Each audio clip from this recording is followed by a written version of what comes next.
What a deeply moving form of recognition has been conferred on me today. I extend my profound thanks to President Kington and Dean Latham, Professor Marsloff, and the Honorary Degree Committee for the privilege of joining the procession of educators on whose work Grinnell has chosen to shine a light.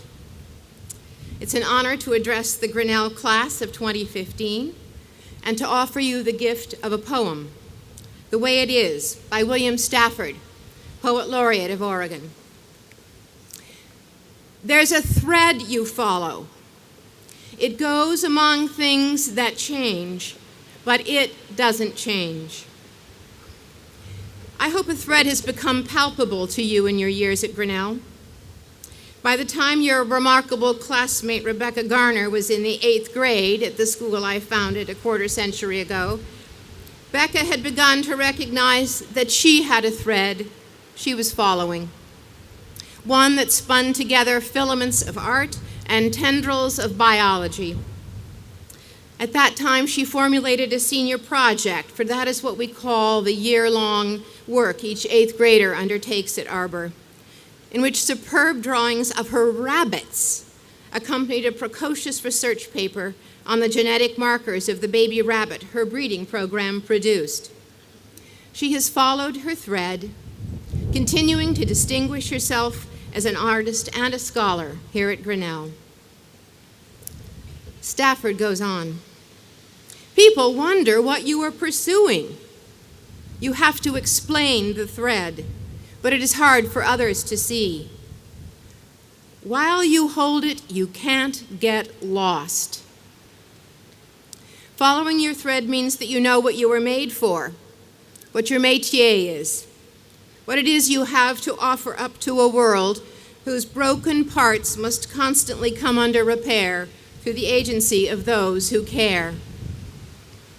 I was fortunate. I felt the thread in my hands when I was young.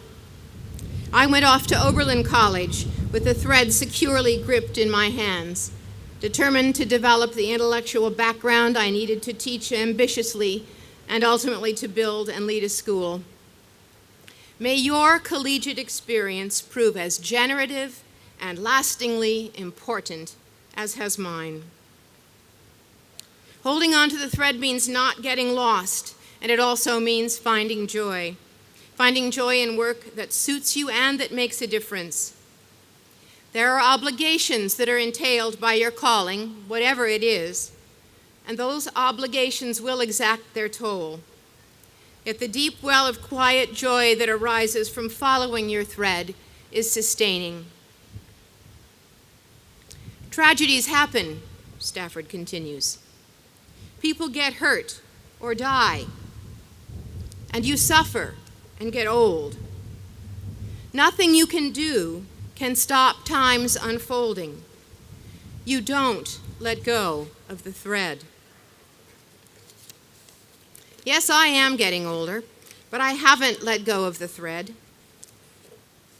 Truth to tell, I still never tire of helping a student navigate the maze of long division, or of guiding a reading group through a great piece of literature, or of supporting an 8th grader as she crafts a senior project that displays her promise. I continue to be restless in pursuing new ideas for Arbor to improve its capacity to inspire learners. And since Rebecca was with us, I created a new arm of the school devoted to attracting engaged and broadly educated people like you to the world of teaching. 3 cheers for what Peggy and Chuck are doing, and for those of you who are doing it with them, I laud you all.